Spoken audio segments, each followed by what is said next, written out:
En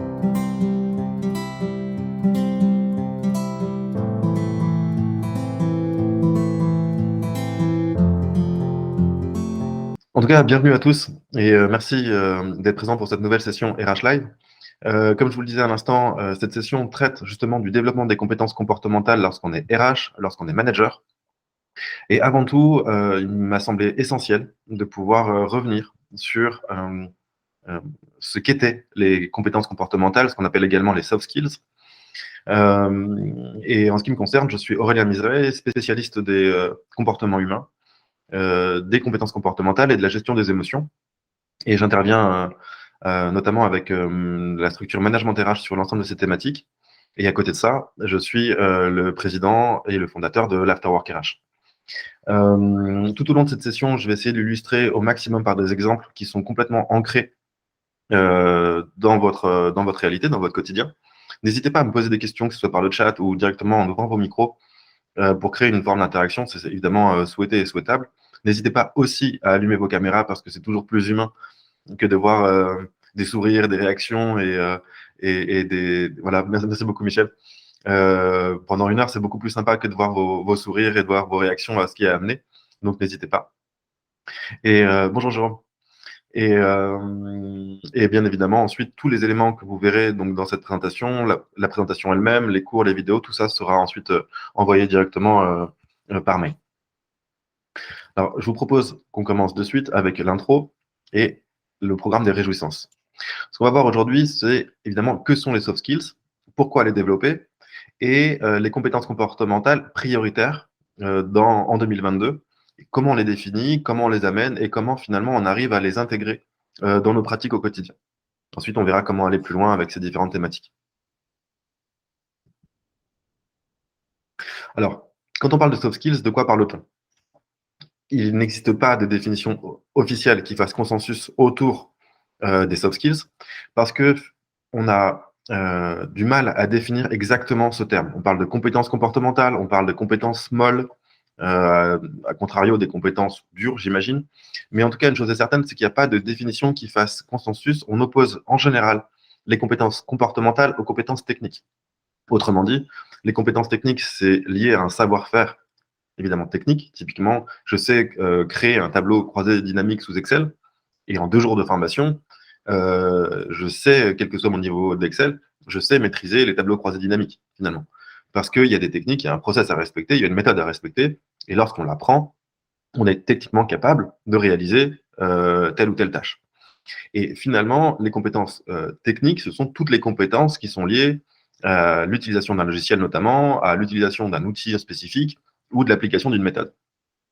Là où on oppose les compétences comportementales aux compétences techniques, c'est que finalement, les compétences comportementales sont tout ce qui est lié au comportement de l'individu en relation avec les autres ou avec son environnement. Sa capacité notamment à communiquer, à collaborer, à échanger, à faire preuve d'esprit critique, à faire preuve de créativité également. Toutes ces compétences finalement qui sont inhérentes au comportement de l'individu. Et évidemment, ces compétences sont acquises différemment des compétences techniques.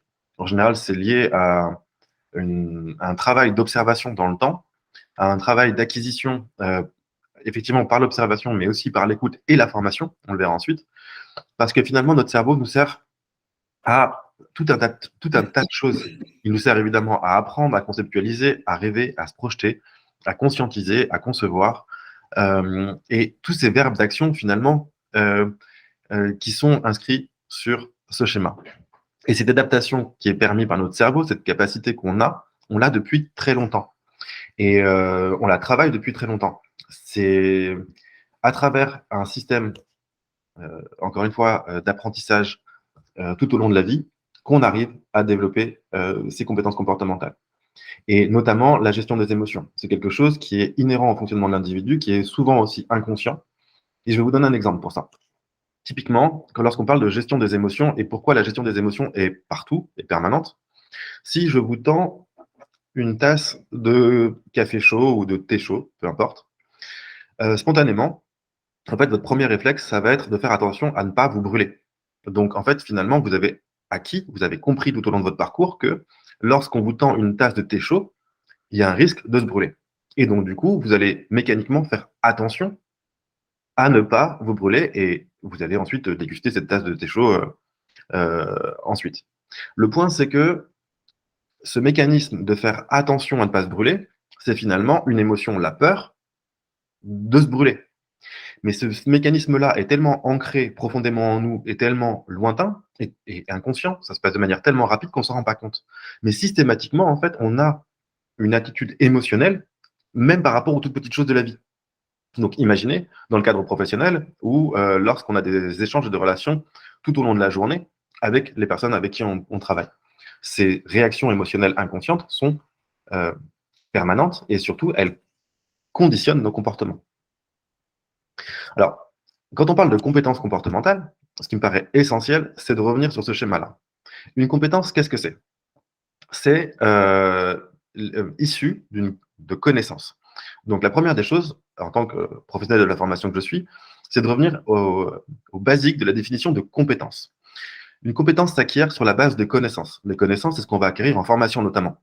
C'est des méthodes, c'est des théories et c'est des références du présent et du passé. Vous allez en formation professionnelle, vous venez à un RH Live, vous venez à un After Work RH, où vous pouvez acquérir de la connaissance.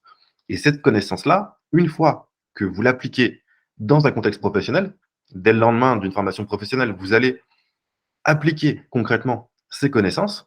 Là, vous allez commencer à acquérir des compétences. Et finalement, lorsque vous allez acquérir et mettre en place ces compétences, vous allez mesurer les écarts avec les connaissances théoriques que vous aviez, vous allez corriger ces écarts et vous allez développer une forme d'intuition. Parce qu'au bout d'un moment, la connaissance qui est appliquée au quotidien devient naturelle et vous allez même pouvoir l'appliquer de manière complètement intuitive. Ensuite, ces compétences appliquées dans le temps deviennent une expérience. Et c'est vraiment l'application dans différents domaines, dans différentes structures, dans différents euh, secteurs, finalement, qu'on va pouvoir éprouver ces compétences à la lumière des circonstances et des événements. Et c'est là que nos compétences deviendront une véritable expérience. Là, il faut quand même noter qu'il y a quelques risques lorsqu'on devient expert ou qu'on a une véritable expérience d'un sujet ou d'un autre. C'est qu'il y a un risque d'ennui dans un premier temps, il y a un risque de survoler le sujet et il y a un risque de ce qu'on appelle le péché d'orgueil. Pourquoi? Parce que lorsqu'on maîtrise, qu'on est manager depuis 20 ans, qu'on est RH depuis 25 ans, peu importe, on va, comment dire?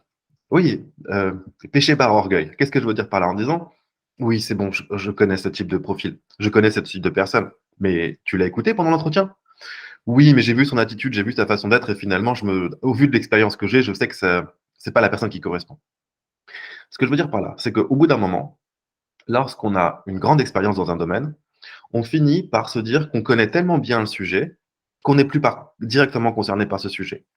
Ou alors, encore une fois, pour revenir à un exemple de la gestion des émotions, euh, lorsqu'on est coach, lorsqu'on a l'habitude de travailler sur les sujets émotionnels, lorsqu'on travaille à travers la méditation ou quoi, là aussi, il y a un péché d'orgueil qui fait qu'on se dit, non, cette émotion-là, je me sens pas très bien, mais ça doit être un peu de stress, rien de spécial.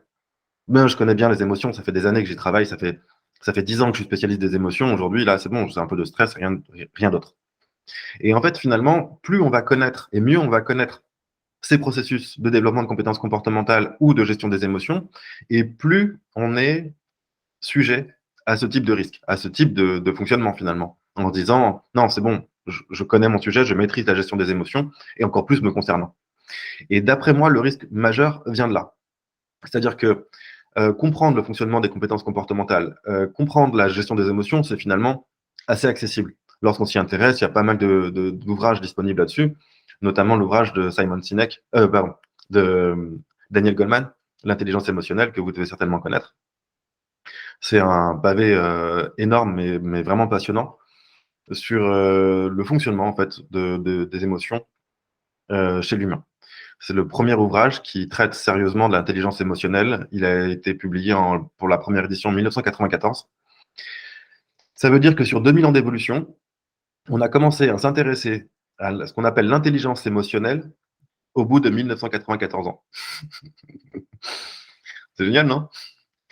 Pourquoi j'ai ça? Parce que le QI, bon, on sait très bien comment fonctionne le QI depuis un moment. Depuis les années 1900, on sait mesurer l'intelligence, la vitesse de l'intelligence. Hello Florie. On sait mesurer la vitesse de l'intelligence. Et d'ailleurs, vous savez ce que c'est un point de QI? Après, on parlera du QE, mais du quotient émotionnel. Mais vous connaissez la définition d'un point de QI? Il n'est jamais trop tard. Effectivement. C'est juste que ça laisse assez dubitatif sur l'intérêt que la société porte au fonctionnement de l'humain. Mais effectivement, il n'est jamais trop tard. Je partage, c'est vrai. Est-ce que vous savez ce que c'est donc ce point de QI dont on parle? J'étais assez surpris. J'ai vu un humoriste la dernière fois en spectacle qui disait mais vous vous rendez compte qu'on est de plus en plus bête? La population générale en France a perdu 4 points de QI sur 10 ans. Et ça m'a tellement fait rire. Je me dis non, c'est pas possible, c'est une blague. Eh bien non. On a effectivement, sur la population générale en France, perdu 4 points de QI. Un point de QI, c'est quoi? C'est la vitesse d'une pensée mètre par seconde. Ça veut dire que lorsqu'on définit un point de QI, vous avez un point de QI en plus, c'est votre pensée qui va à 1 mètre par seconde, à l'échelle de la boîte crânienne. Donc vous imaginez 4 points de QI. Ça veut dire qu'en fait, la pensée a ralenti de 4 mètres par seconde sur 10 ans sur une population générale de 70 millions de personnes. C'est énorme, c'est considérable. Alors évidemment, on peut mettre en parallèle pas mal de choses. Je pense vraiment que le premier point, le digital, ça a été délétère pour nous. Quand je parle de digital, je parle évidemment de l'utilisation de l'ordinateur, mais également et surtout du téléphone portable, qui est d'après moi la première source de gâchis, de concentration, d'attention. Et en fait, en discutant avec un spécialiste des risques digitaux, on s'est dit la chose suivante. En fait, c'est comme si, il y a une vingtaine d'années, on avait construit des routes, donné des voitures à tout le monde, sans que personne ne passe le permis et sans que personne n'ait même conscience des risques liés à l'usage de l'automobile. Ben, on a fait exactement la même chose avec ça. On a fait exactement pareil. On a donné des téléphones portables à tout le monde, sans limite d'utilisation, sans limite d'âge, en disant amusez-vous. Et à l'autre bout du monde, dans la Silicon Valley, il y a des gens qui sont spécialisés du fonctionnement cognitif et comportemental et qui mettent en place absolument toutes les stratégies possibles pour nous maintenir sur les médias sociaux notamment. Et c'est là où en fait on commence à effriter doucement mais sûrement le QI de la population. Alors vous allez me dire, mais c'est quoi le lien entre le QI, les compétences comportementales et le quotient émotionnel? En fait, on a beaucoup de mal à évaluer ce qu'est le quotient émotionnel, la capacité d'un individu à ressentir les choses ou à capter ses émotions. C'est assez compliqué finalement. Mais on arrive, en mesurant le QI, de manière assez précise, parce que ça fait plus d'un siècle qu'on le fait, à déterminer le quotient émotionnel. Typiquement, si vous mesurez 1,80 m, c'est assez improbable que vous ayez un fémur de 10 cm. C'est comme ça qu'on détermine le quotient émotionnel. Avec le quotient intellectuel, on sait que globalement, si vous faites 1,80 m et que le résultat c'est 1,80 m au résultat de QI, on sait que globalement vous avez un quotient émotionnel qui est proportionnel à votre quotient intellectuel. Évidemment, ce qui est assez surprenant aussi avec le QI comme avec le QE, c'est que c'est toujours en comparaison à une population donnée. Donc finalement, vous pouvez être surdoué dans un cadre donné et complètement normopensant dans d'autres. Donc ça, c'est assez intéressant à regarder, je pense, parce que finalement, c'est ce qui nous donne une indication, ou en tout cas l'indication la plus précise sur ce qu'on appelle la gestion des émotions et le potentiel émotionnel de chacun. Mais on y reviendra ensuite. Tout ça pour vous dire que finalement, on connaît assez peu de choses du fonctionnement comportemental et que lorsqu'on a commencé à vraiment s'intéresser au comportement des individus, c'était à la fin des années 70, quand IBM et Microsoft se sont mis à inventer les premiers ordinateurs, l'automatisation. Et on s'est dit, mais finalement, c'est quoi la différence entre une machine et un humain? Ben, c'est notamment notre capacité à prendre des décisions, notamment nos compétences comportementales. Et c'est vraiment à ce moment-là qu'on a commencé à s'y intéresser, en essayant de prouver ces différences en comparaison à une machine. Et c'est pour ça que je trouve le sujet absolument, absolument passionnant, parce que c'est ça, finalement, qui fait de nous, en particulier, des humains. Et comme beaucoup de recruteurs le font, en fait, il y a une étude de Pôle emploi qui le met en avant, une étude de 2018, si je ne vous dis pas de bêtises, faite sur 7000 personnes, 7000 recruteurs en France. Et ces recruteurs, en fait, expliquaient qu'ils préféraient embaucher une personne qui a les compétences comportementales plutôt que les compétences techniques. Pour une raison toute simple, en fait. Comme on s'est dit tout à l'heure, les compétences techniques sont assez simples à acquérir et en plus sont spécifiques en général à une entreprise. Typiquement, le logiciel machin, le logiciel truc, le logiciel de paye spécifique à utiliser, c'est finalement une journée ou deux de formation. Le logiciel spécifique à utiliser, ça aussi c'est pareil. On envoie le collaborateur en formation et les compétences techniques s'acquièrent. Or, Les compétences comportementales, d'autonomie, de travail en équipe, le sens des responsabilités, les capacités d'adaptation.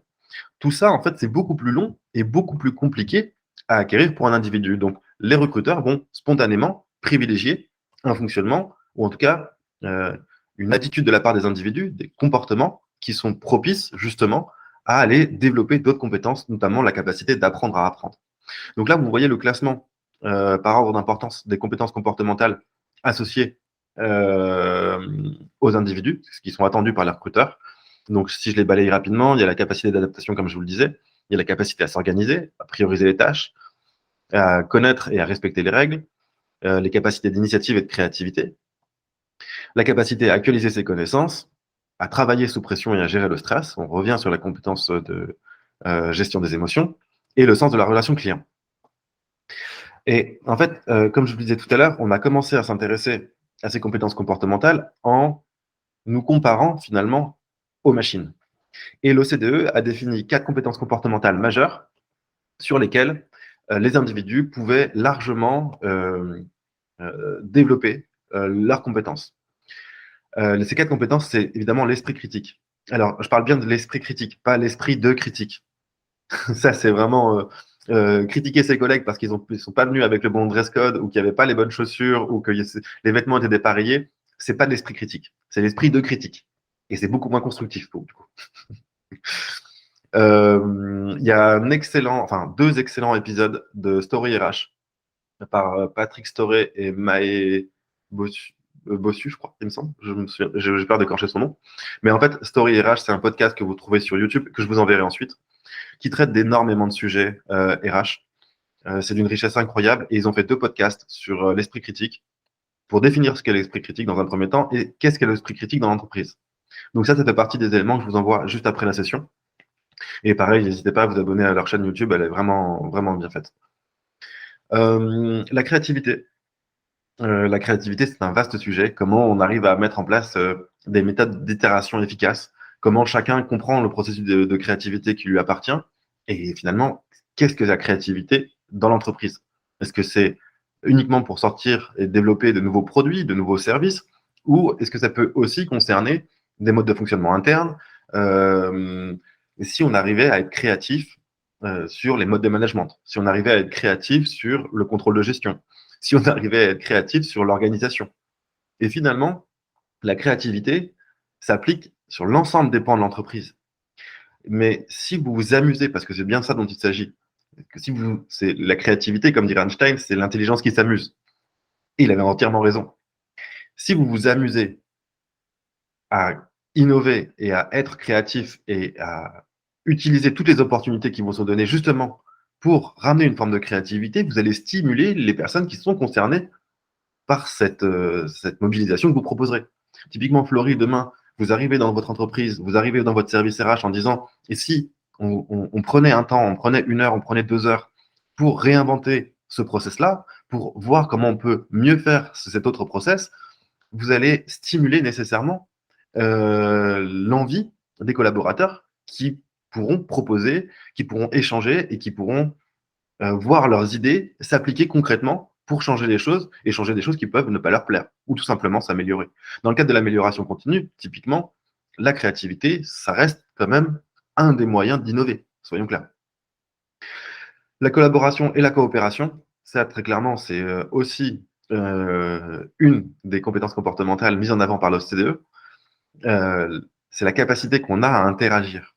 Alors vous allez me dire, oui, c'est facile. La collaboration, la coopération, ça va. Normalement, on est tous faits pour ça. On a tous cette faculté, quels que soient nos profils d'experts, de managers, de comptables ou autres, à collaborer, à échanger et à coopérer avec les autres. Est-ce qu'on en est sûr? Parce que je ne veux pas vous faire revivre une période dont chacun se souvient. Mais pendant le confinement, la capacité à collaborer, à coopérer. Merci pour les yeux au ciel, Michel. Parce que quand on se retrouve 8 heures par jour sur Teams ou 8 heures par jour derrière un ordinateur, quand même un de vos proches vous appelle pour que vous l'aidiez à faire une chose ou une autre, globalement, vous avez envie de parler à personne, on est bien d'accord. Et la capacité à collaborer ou à coopérer, elle se fait vite, elle s'éloigne vite finalement. Ce que je veux dire par là, c'est qu'en fonction du contexte, en fonction des outils qu'on utilise, les compétences comportementales qui sont les nôtres sont largement mises à rude épreuve. Et là, j'ai une transition toute trouvée pour la communication. C'est exactement la même chose pour la communication. Lorsque vous êtes face à un individu, face à une personne qui vient vous voir pour vous solliciter de l'aide dans votre bureau de RH ou de manager, la communication, là aussi, vous avez la formation initiale, vous avez l'expérience qui vous permet de vous dire ouais, ok, là c'est bon, en termes de communication, tout va bien. Mais quand on voit les discours de haine qui sont portés sur les médias sociaux sous couvert de l'anonymat, sous couvert de la distance de l'écran, et après tout ce qui en résulte évidemment, on se dit que nous faisons une société qui communique à plusieurs vitesses finalement. Il y aurait les communications qu'on a en direct avec les personnes lorsqu'elles sont en présentiel avec nous et lorsqu'on a des codes de fonctionnement, des codes d'usage en entreprise. Et ce sont sensiblement les mêmes individus qui représentent la même société qu'on retrouve sur les mêmes médias sociaux avec des propos et des comportements qui sont proprement ahurissants. Il y a des choses qui sont partagées en ligne qui ne verraient jamais le jour dans le monde réel. Et donc, du coup, quand je parle de communication, je parle de communication dans l'absolu, mais tout dépend des canaux et tout dépend des interlocuteurs aussi. Ça, c'est à mon avis un point essentiel. Et puis, quand je parle de communication, je parle aussi de la communication qu'on a avec soi-même. Comment on arrive à se connaître, comment on arrive à se comprendre, comment on arrive à anticiper nos réactions, nos propres réactions, j'entends. Comment on arrive à observer nos émotions, nos pensées, nos attitudes. C'est quoi la communication qu'on met avec nous-mêmes? Quelle est la communication avec les autres et à travers des machines? Oui, Florie, je vous écoute. C'est hyper intéressant. Je suis étonnée qu'il n'y ait pas l'adaptation dans les 4 majeurs. Ça commence par A. Je plaisante. C'est de l'humour, évidemment. Non, Capacité effectivement. d'adaptation. Non, Capacité. ils n'ont pas voulu le Non, mettre. C'est effectivement. OK. Et effectivement, c'est surprenant parce que l'adaptation dans le monde dans lequel on vit, et surtout depuis, je dirais, 3 à 5 ans, ça reste quand même une compétence clé, soyons clairs. Pourquoi vous avez pensé spontanément à l'adaptation, Florie? Alors, moi, dans tous les environnements dans lesquels j'ai travaillé, c'était une des premières soft skills qu'on regardait, que je regarde toujours. Le monde change vite, les organisations changent tout le temps aussi. Quand on passe de réorg en réorg chaque année, enfin voilà, je rajouterais peut-être la résilience aussi.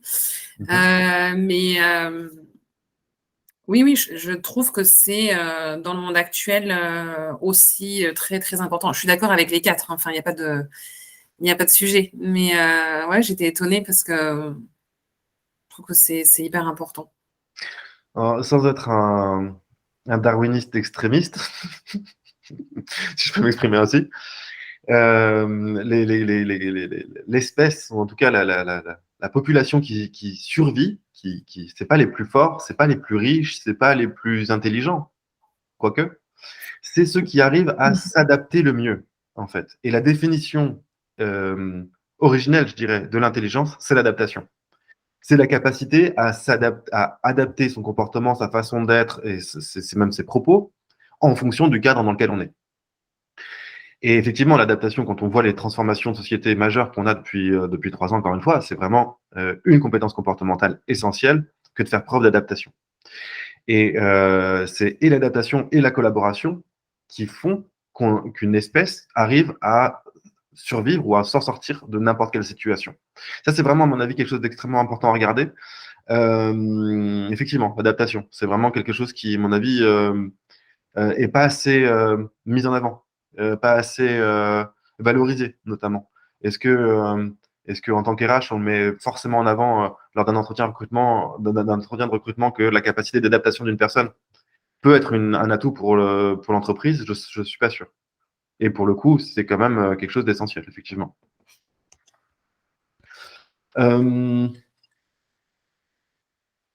Alors, souvent, on se demande, mais pourquoi faire les compétences comportementales? Mais pas pourquoi, c'est vraiment pourquoi faire. Vraiment, qu'est-ce qu'on en fait de ces compétences comportementales? Je voulais illustrer cette question avec 3 cas d'usage. Une entreprise que vous connaissez nécessairement. Et je commence avec la première qui est Air France et une anecdote personnelle, parce que ça fait aussi partie de l'expérience et aussi partie de ce qu'on peut noter de manière assez évidente. Je ne sais pas si vous avez déjà, ou récemment en tout cas, pris un moyen ou un long courrier chez Air France. Mais ce qui est absolument hallucinant, en fait, c'est de voir que lorsqu'on s'installe dans un avion de cette compagnie, on a un écran avec un film à regarder de manière obligatoire. De toute façon, on est sur son siège, tout est coupé, on ne peut pas utiliser ni le Wi-Fi, ni quoi que ce soit d'autre, et on est obligé de regarder ce film. C'est un film promotionnel, de sécurité également. Et donc, du coup, je me suis laissé prendre par ces 10 minutes de promo. Et en fait, en regardant ce clip Air France, je me suis rendu compte que tous les codes de la classe à la française, du style français étaient repris. Et en fait, qu'il s'agisse des tenues, qu'il s'agisse des références aux monuments parisiens comme la Tour Eiffel, qu'il s'agisse de l'ensemble des notes culturelles qui nous caractérisent, étaient mis en avant et valorisés euh, dans ce clip promotionnel. Mais il y avait aussi quelque chose d'un peu moins tangible, un peu moins palpable, qui était finalement l'art de vivre à la française, le niveau d'exigence, le relationnel. Et le clip se termine. Très bonne impression de mon pays, très bonne impression de la compagnie que je viens d'emprunter, ravi, très content. Et là, je vois une hôtesse arriver et qui a exactement la même attitude que les personnes dans ce clip-là. Elle est attentionnée, elle fait attention à ce que je lui dis, elle fait preuve d'écoute, elle me pose des questions qui sont pertinentes sur ce que je vais manger, sur ce que je ne veux pas manger, etc. Et en fait, on sent une véritable attention dans la relation client, qui est exactement à l'image du clip que je viens de voir, l'art de vivre à la française. Et cette cohérence, en fait, entre un clip promotionnel et l'attitude d'un steward ou d'une hôtesse pendant un vol, ça a créé un sentiment bizarre. Et je pense que cette expression est importante pour la slide d'après, un sentiment étrange, qu'on a du mal à exprimer, sur lequel on a du mal à mettre des mots, mais qui est vraiment agréable et qui donne envie de recommander l'expérience que j'ai vécue sur cette compagnie. Et en fait, en y réfléchissant, je me suis dit, mais c'est le meilleur moyen d'entretenir un relationnel, un lien avec la clientèle et de faire de ses clients des ambassadeurs. Donc, c'est là où je me suis rendu compte que la capacité à communiquer, la capacité à faire attention, à écouter, à observer de cette personne a largement contribué à améliorer directement l'image de marque de la compagnie que j'ai prise. Et elle a fait de son client un ambassadeur. Et ça, je vous avoue que je trouvais ça assez fort. Un autre exemple avec Carglass. Parce qu'en fait, c'est la cohérence qui m'a, pour revenir rapidement sur Air France, c'est vraiment la cohérence et la congruence en fait, du moment qui a été vécu pendant ces 8 heures de vol. Ensuite, Carglass. Carglass est le numéro 1 de son secteur de réparation de remplacement de pare-brise, à grand coup de publicité que tout le monde connaît, évidemment. Chacun a été traumatisé par les spots publicitaires et les musiques de Carglass. Et qu'est-ce qu'on fait quand on est le numéro 1? On a un marché en France, on sait qu'on est le numéro 1. On sait que nos techniciens sont payés, ont une prime à la performance, c'est-à-dire que plus ils font de réparation et plus ils sont primés. Jusque-là, ça s'entend. Beaucoup d'entreprises font ça. Vous êtes technicien, vous réalisez beaucoup de tâches, bah, finalement, vous avez une prime en fonction. Okay. Mais en fait, le fait d'être primé au nombre d'actions et de réparations, ça a créé une forme de précipitation de la part des techniciens et une dégradation de la relation client. Ce qu'a fait la RH de Carglass, enfin le service RH de Carglass, c'est de féliciter dans un premier temps pour les performances qui étaient liées aux réparations de pare-brise et ravi de pouvoir donner ces primes aux collaborateurs. Mais surtout, en fait, ils ont commencé à proposer un questionnaire de satisfaction systématique à la personne qui faisait réparer son pare-brise pour noter les qualités relationnelles, de conseil et d'accompagnement du technicien. Et le technicien était à la fois primé pour le volume qu'il réalisait, mais aussi pour la satisfaction client. Et c'est là où, en fait, lorsqu'on est numéro 1 de son secteur, lorsqu'on est leader, qu'on a atteint un plafond, finalement, si j'osais avoir un jeu de mots, je dirais un plafond de verre, qu'on a atteint un plafond, comment on fait pour maintenir sa place de leader et comment on fait pour renforcer encore un peu plus son image de marque? On est obligé d'utiliser les soft skills, le relationnel, l'écoute, l'échange, la capacité à répondre à un besoin client. C'est tout ça, en fait, que Carglass valorise à travers ses enquêtes de satisfaction et à travers une prime aussi à destination de ses collaborateurs. Et ça, d'après moi, c'est une application concrète, immédiate et tangible de la valorisation des soft skills et l'attitude des compétences comportementales des techniciens vis-à-vis des clients. Le dernier exemple, c'est LVMH. LVMH, j'avais rencontré une RH qui était anciennement, en fait, adjointe à la direction de Google et ancienne DRH d'Ubisoft. Et vous allez me dire, mais qu'est-ce qu'elle fichait chez LVMH? Et en fait, en discutant avec elle et avec d'autres personnes du monde du luxe, on se rend assez vite compte que LVMH a un problème. LVMH fait partie du secteur du luxe. Et que le secteur du luxe fonctionne avec des personnes du luxe. Qu'est-ce que j'entends? J'entends que ce sont des personnes qui font les mêmes écoles, qui sortent des mêmes familles, qui ont le même réseau, qui ont les mêmes codes. Et c'est très bien, c'est l'institution du luxe. OK. Comment on fait pour se renouveler? Comment on fait pour innover lorsque on est dans cette configuration-là? Le luxe a eu encore un autre problème. Le luxe a été repris, les codes du luxe ont été repris par des populations qui n'étaient absolument pas les populations cibles de ces marques-là, de Louis Vuitton, de Emporio Armani, etc. Donc du coup, en fait, lorsque les rappeurs ont commencé à s'approprier les sacoches Lacoste, les pulls Emporio Armani, les sacs Louis Vuitton, les sacoches Louis Vuitton, etc., on se rend très vite compte qu'il y a un problème dans le monde du luxe en termes de ciblage, en termes de fonctionnement, en termes de code. Et ça a été un véritable problème pris à bras-le-corps par LVMH. Mais comment on fait pour innover quand on est tous des clones, quand on est tous les mêmes? Parce que c'est ça dont il s'agit.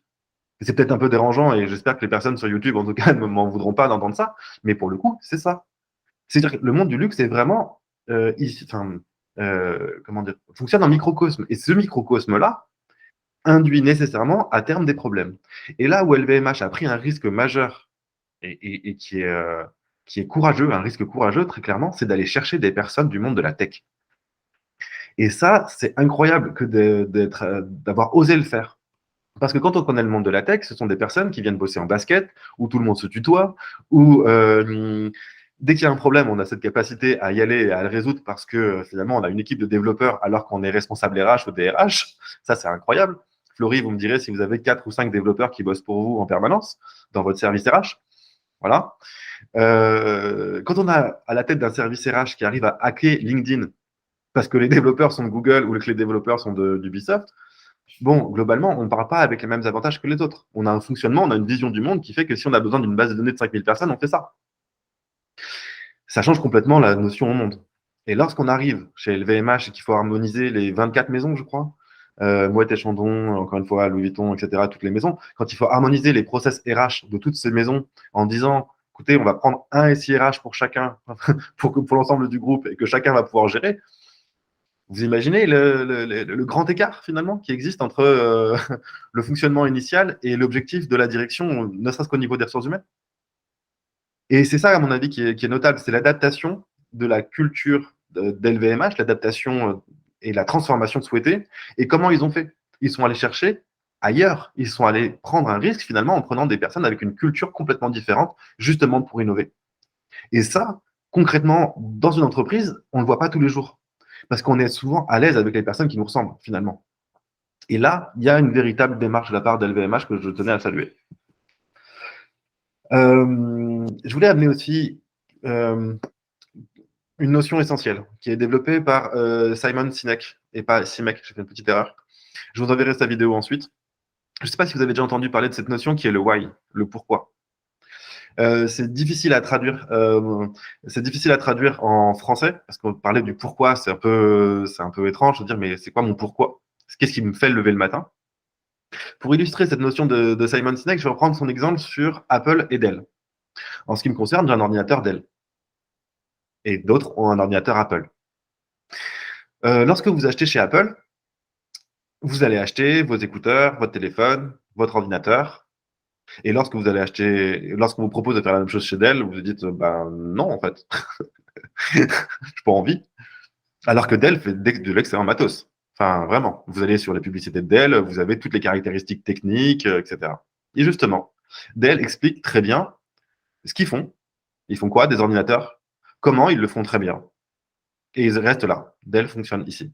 Et lorsque vous regardez une publicité de Dell, vous avez énormément d'éléments techniques, fonctionnels, très clairs, mais chiants à mourir.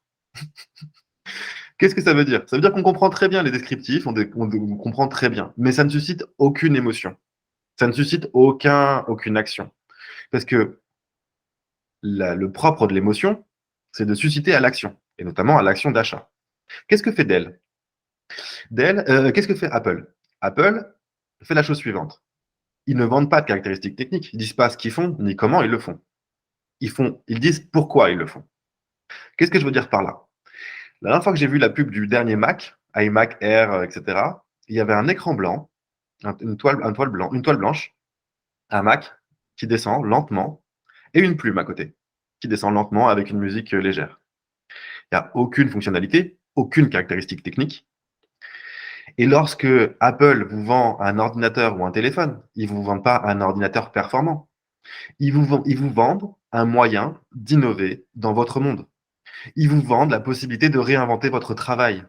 Ils vous vendent avec un iPhone la possibilité de faire partie d'une communauté. Et d'ailleurs, lorsque vous êtes devant un iPhone qui vaut la bagatelle d'un SMIC, vous ne savez pas pourquoi, mais je le sens bien ce téléphone. Vous connaissez les performances techniques, l'écran rétine? Non, non, mais je le sens bien. Il y a quelque chose que j'aime bien là-dedans. Eh bien, si je reviens à mon exemple d'Air France tout à l'heure, c'est exactement ça. Apple maîtrise parfaitement l'aspect émotionnel. Et l'aspect émotionnel, c'est ce qui fait acheter. Vous vous rendez compte qu'avec le même produit, Apple est leader depuis 20 ans? C'est quand même incroyable. Comment ils font? C'est quoi leur recette? Leur recette, elle est là. Leur recette, ils sont capables de jouer sur la corde émotionnelle à chaque instant, en nous renvoyant à nous nos émotions les plus belles et les plus viles. Typiquement, quand Apple organise ses propres pénuries pour créer la frustration, la frustration chez l'individu, c'est bien ça dont il s'agit. C'est bien ça dont il s'agit. Il crée une frustration chez l'individu qui va pousser cet individu à acheter ce produit. Lorsque vous arrivez et que vous n'avez plus la dernière mise à jour sur votre iPhone et que vous ne pouvez pas mettre la mise à jour parce que votre téléphone n'est pas prévu pour, ça crée une frustration, donc vous allez avoir envie de le racheter. Et vous êtes prêt à poser une somme folle pour ça. Là où Dell va vous dire, on fait de très bons ordinateurs et de très bons téléphones. Et c'est ça qui change tout. Et si vous voulez un autre exemple, qui est peut-être un peu moins business, mais qui est très leadership pour le coup, Martin Luther King. Vous connaissez tous Martin Luther King, j'imagine. Grand défenseur des droits, des Noirs américains, des Afro-Américains dans les années 50-60 aux États-Unis. Mais dans les années 50-60 aux États-Unis, ce bon vieux Martin, c'était pas le seul à subir le racisme, la discrimination et l'apartheid. Il y avait quand même quelques milliers de personnes qui subissaient des choses horribles au quotidien. On est clair là-dessus. Pourquoi lui? Pourquoi ce mec-là en particulier? Pourquoi ce type-là a été écouté? Et comment des milliers de personnes se sont mis derrière lui comme un seul homme? Pour une raison toute simple. C'est qu'il a commencé son discours par I have a dream. J'ai un rêve. J'ai un rêve pour mon pays. J'ai un rêve pour ma fille. Il n'a pas dit c'est quand même pas cool d'être discriminé et de se faire massacrer à tous les coins de rue. Tout le monde connaissait la situation des Noirs américains à cette époque-là. Tout le monde le savait. Mais si on a commencé à suivre cet homme-là, c'est parce qu'il a commencé ses discours par j'ai un rêve. Et que lorsqu'on parle de j'ai un rêve, on embarque toutes les personnes en fait qui se sentent concernées par ça. Et ça crée une forme d'émotion extrêmement forte que d'aller prendre le risque de désobéir pour justement revendiquer les droits de cette minorité qui était clairement oppressée. Et c'est parce qu'il a commencé son discours par j'ai un rêve qu'il a réussi à bouger les foules. Vraiment. Et ça, c'est assez fort. D'autres ont su manipuler les émotions à des fins peut-être moins belles, en suscitant la peur notamment, en suscitant la colère ou la haine d'autres. Et je n'ai pas forcément envie d'illustrer cette vidéo à travers ces exemples, mais ça existe aussi. Mais sachez une chose qui est certaine, c'est que l'émotion fait bouger les gens. Les émotions embarquent les gens. Et je ne crois pas avoir prévu dans cette session-là spécifiquement de mettre en avant les 4 points de l'intelligence émotionnelle qui font un leader. Et j'y vais de suite, en fait, je viens à ça après. En fait, un leader, quelqu'un qui va leader en entreprise, un Martin Luther King finalement d'entreprise, j'ose dire, va avoir conscience de 4 choses. La première des choses, et là je parle des 4 grandes sphères de l'intelligence émotionnelle définies par Daniel Goleman dans le livre L'intelligence émotionnelle dont je parlais tout à l'heure. Les 4 grandes sphères de l'intelligence émotionnelle, c'est les suivantes. La première, c'est la conscience de ses émotions, la conscience de soi. La conscience que, en permanence, je ressens des émotions, tout le temps. Et ça, en avoir conscience, c'est une première chose. La deuxième chose, c'est la gestion des émotions. C'est reconnaître, ressentir des émotions, que je ressens des émotions, mais reconnaître aussi leur influence sur mes actions et ma prise de décision. Ça, c'est le deuxième grand point, d'après moi, qui est essentiel. Enfin, pas d'après moi, qui est la deuxième grande sphère de l'intelligence émotionnelle.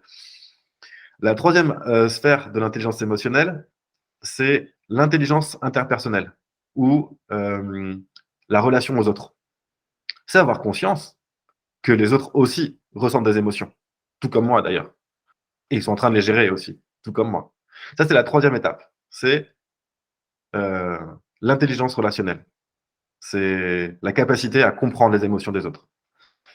Et la quatrième sphère de l'intelligence émotionnelle, c'est la capacité à avoir conscience des émotions des autres et à les influencer pour favoriser leur développement et gérer les conflits. Un manager en entreprise, un leader en entreprise qui embarque derrière lui, maîtrise ses propres ressentis, a conscience de l'influence des émotions sur lui, a conscience des émotions des autres et est capable, à la lumière de cette conscience, d'influencer les autres, justement pour favoriser leur développement et favoriser la gestion des conflits, pour gérer les problèmes en entreprise. Et ça, c'est essentiel. Parce que finalement, on se demande souvent comment on fait pour être charismatique, comment on fait pour embarquer, comment on fait tout ça. Ben, en ayant simplement confiance, je pense, la première des choses, qu'on est tous des individus et que ces individus ont des caractéristiques. Et ces caractéristiques, notamment, c'est la gestion des émotions. Mais il y en a d'autres. Il y a d'autres caractéristiques. En tout cas, d'autres méthodes qui permettent de comprendre les autres et de comprendre aussi l'environnement dans lequel on vit. La première des choses, c'est l'écoute active. L'écoute active, c'est une méthode assez simple que j'ai résumée dans une vidéo précédente, elle est aussi disponible sur la chaîne YouTube. L'écoute active, en fait, se résume en quelques étapes. La première des étapes, c'est que lorsque quelqu'un s'adresse à vous et a vraiment quelque chose à vous dire, mettez en place l'environnement qui permet réellement une écoute de cette personne. C'est-à-dire que la personne va rentrer dans votre bureau, vous posez votre téléphone à côté, vous posez votre ordinateur, et surtout, vous n'êtes pas dérangé par les différentes notifications et les différentes choses. Parce que ne faut pas oublier que le digital, encore une fois, est en train d'attaquer doucement mais sûrement, notamment les relations qu'on a en physique. Parce que quand vous êtes en train de discuter avec quelqu'un et que cette personne est sur son téléphone, vous demandez un échange avec votre manager ou avec un responsable ou avec un N-1 et que cette personne est sur son téléphone parce qu'elle a une notification super importante, ça va une fois, ça va deux fois, mais quand on a vraiment quelque chose sur le cœur, c'est pas possible. Quand on a vraiment un sujet dont on doit parler, c'est pas possible. Donc, mettez-vous dans les conditions qui permettent l'écoute. Ça, c'est le premier point. Le deuxième, c'est que lorsque la personne s'adresse à vous, elle va commencer à amener des éléments. Et vous, naturellement, vous allez commencer à vous dire « Ah, mais ça me fait penser à la dernière fois, ça arrivé, ça sur ce dossier. Eh, mais mon cousin aussi, il lui est arrivé cette chose-là. Eh, mais il m'est arrivé cette chose-là. » Là, vous taisez tout ça. Vous mettez tout ça en arrière et surtout, vous n'écoutez pas tout ça. Vous laissez toutes ces pensées en toile de fond. Vous gardez simplement votre attention sur la personne qui est en train de s'adresser à vous et qui a quelque chose d'important à vous dire. Une fois que la personne a terminé de parler et que vous n'avez fait qu'écouter, seulement à ce moment-là, vous allez reformuler ce qu'a dit la personne avec vos propres mots. Et là, en fait, ça va immédiatement, instantanément, créer un lien de confiance. Parce que la personne, lorsque vous reformulerez, entendra son histoire compter avec vos mots. Et pour la première fois, ou en tout cas pour l'une des rares fois de la journée, de la semaine, voire de l'année, cette personne se sentira écoutée. Et plus une personne se sent écoutée, plus elle se sent en confiance pour se livrer encore un peu plus, finalement. Et ça crée une relation qualitative, extrêmement qualitative, de confiance et de respect mutuel. Et une fois que vous avez fini de reformuler, vous demandez à la personne si ce que vous avez dit correspond à sa situation et si elle aimerait ajouter autre chose. Et c'est seulement une fois que la personne a terminé de répondre à l'ensemble de ces interrogations, enfin d'envoyer tous ces éléments, de dire tout ce qu'elle avait à dire, seulement à ce moment-là que vous commencez à poser des questions sur ce qui a été dit et uniquement sur ce qui a été dit.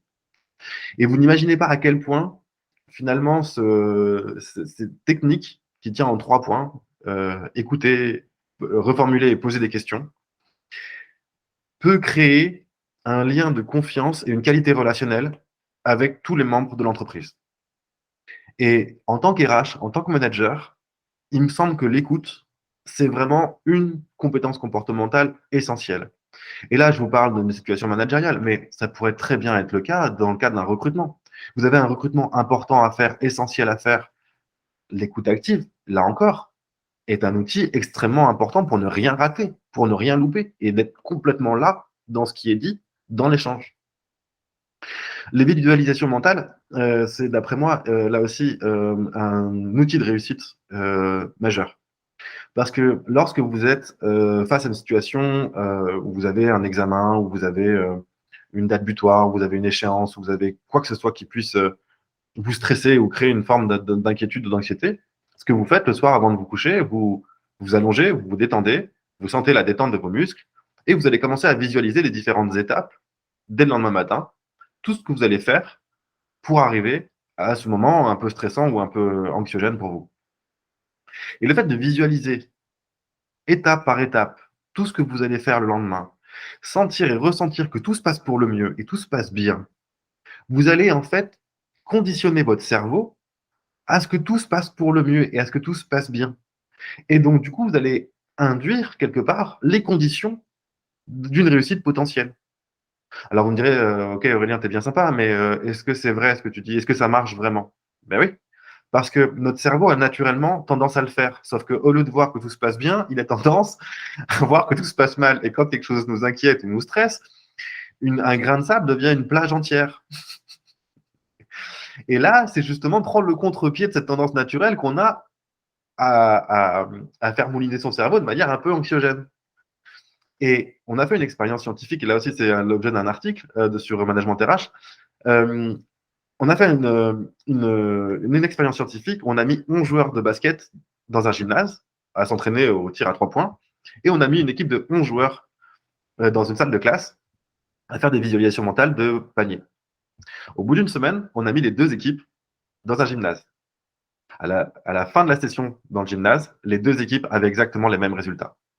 Parce que lorsque vous visualisez les gestes, les mouvements, votre état d'esprit et tout ce qui se passe finalement dans votre corps au moment où vous mettez un panier, ben finalement, vous travaillez mentalement tous les réflexes, même musculaires, de votre corps, même physique, le tout avec le mental. Et c'est ça qui est assez extraordinaire et qu'on ignore, d'après moi, un petit peu trop en entreprise, dans un monde qui se veut un peu rationnel ou cartésien absolument, c'est on a oublié les fonctionnalités de notre cerveau.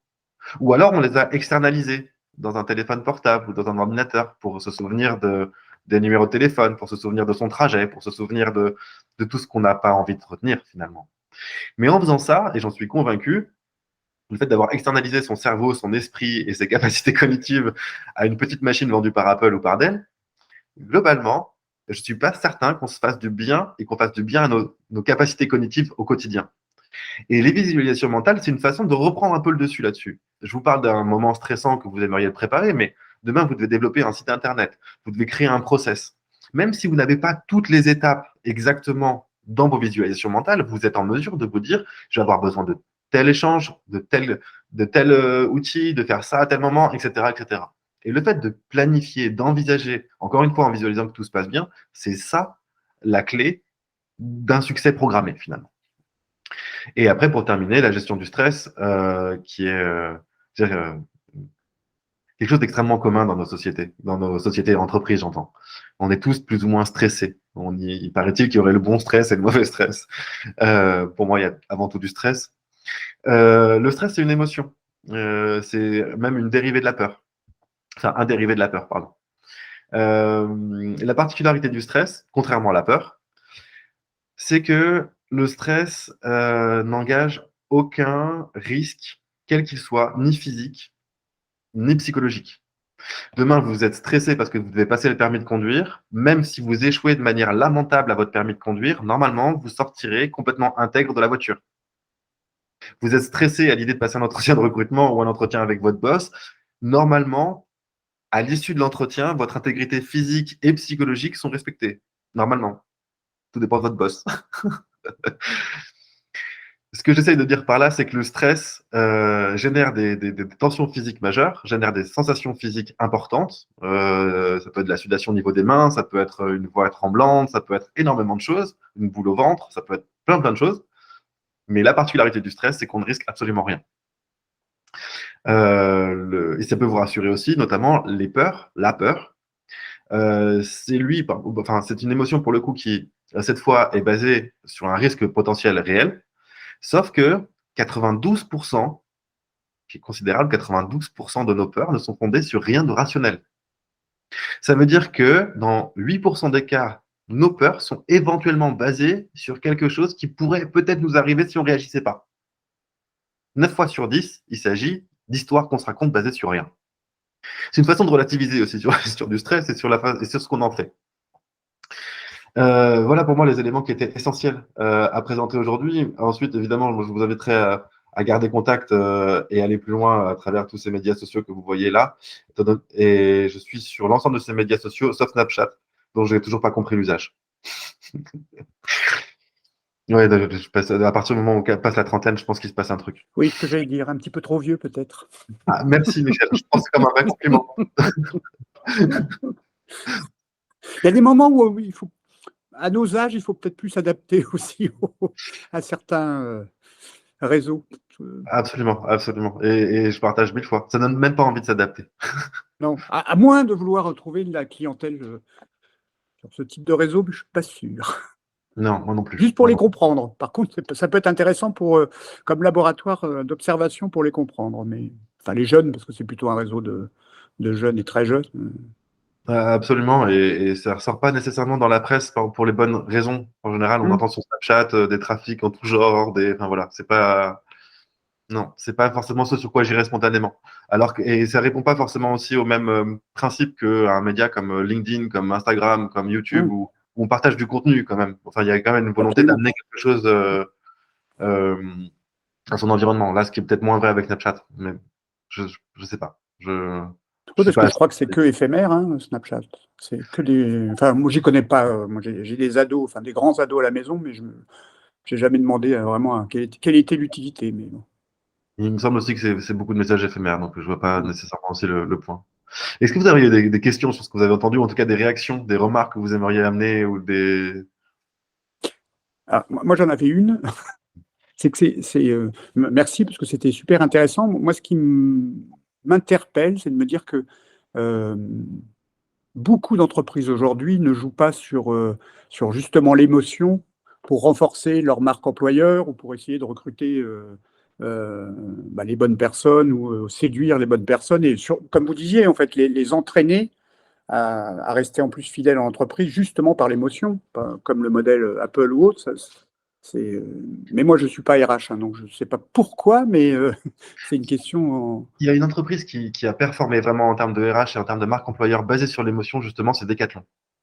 Oui. Decathlon, lorsque vous allez sur le site de recrutement de Decathlon, vous avez des vidéos, mais je ne suis pas sportif, mais ça donne envie de le devenir. Je couperai ça au montage.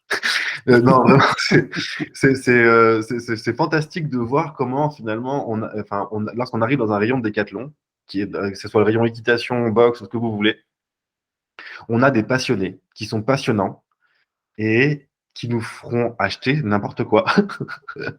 Parce que finalement, quand on arrive au rayon, encore une fois, au rayon arts martiaux ou peu importe, on n'y connaît rien, mais la façon dont ils parlent de leur sport, la façon dont ils parlent de leur passion en étant passionnants, bah, ça les rend en étant passionnés, bah, ça les rend passionnants. Et donc, forcément, derrière, nous, on a envie de jouer là-dessus. Et ça fait partie des critères de recrutement. Et c'est là où ils ont vraiment été très bons, Decathlon, c'est qu'ils ont su appliquer les émotions directement à la marque employeur. Et pour le coup, ça, c'est vraiment un cas d'école. Vraiment, l'école Decathlon là-dessus est très forte. Oui, mais parce qu'aussi, c'est lié au fait que leurs produits, leur activité génèrent de l'émotion aussi dans le sport. Mais moi, pour avoir travaillé dans le BTP, l'émotion trouvée dans le BTP, pas forcément évidente tout de suite. Non, mais voilà, moi, ce qui m'étonne, c'est que les RH ou les DRH n'aient pas pris vraiment la grande finalité, enfin le point positif des émotions. À la fois dans le recrutement et puis dans la fidélisation de leur équipe, hein. Surtout avec les jeunes d'aujourd'hui. Absolument. Et en fait, s'ils le font, c'est malheureusement souvent à contre-pied. Avec plaisir, Florie. J'espère que ça vous aura plu et je vous enverrai dans tous les cas les éléments de cette session. À bientôt. Merci beaucoup. À bientôt. Au revoir. Au revoir. À bientôt. Au revoir. En fait, ouais, les RH, quand les services RH commencent à investir sur une marque employeur ou à réfléchir à la façon dont ils peuvent susciter soit l'émotion, soit la garantie d'avoir une culture ou un fonctionnement qui respecte les personnes, hein, les quatre fonctions de la marque employeur, c'est la projection, l'émotion, la garantie et l'identification. Donc, ça, c'est vraiment les quatre piliers de la marque employeur. En fait, lorsqu'elles le font, c'est souvent pour répondre à une problématique dans la population. Typiquement, Total va investir massivement sur du greenwashing pour, malgré tout, continuer à recruter des ingénieurs performants. Vous voyez,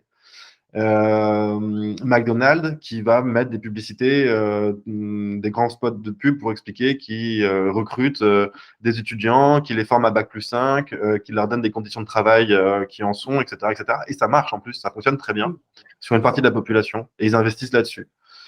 Maintenant, quand on entend Total ou McDonald's, spontanément, on sait que c'est des entreprises qui ont un déficit d'image majeur. Burger King fait ça aussi, utilise beaucoup l'humour sur les médias sociaux notamment pour redorer leur image, pour se donner un côté fun, un côté marrant et accessible. Malheureusement, ça ne cache pas les conditions de travail, ça ne cache pas le fonctionnement de ces entreprises et leur contribution au monde, si on peut appeler ça comme ça. Donc, ouais, en général, les entreprises qui fonctionnent bien comme Decathlon ont investi parce que c'est leur ADN et leur fonctionnement de base, mais elles n'y reviennent pas parce que ça marche très bien. Et les entreprises qui investissent massivement et qui essaient de faire bouger un peu les choses, malheureusement, c'est parce qu'elles ont besoin de le faire, parce qu'elles n'ont pas l'activité qui leur permette d'être je veux dire, sociétalement acceptées ou acceptables, du moins.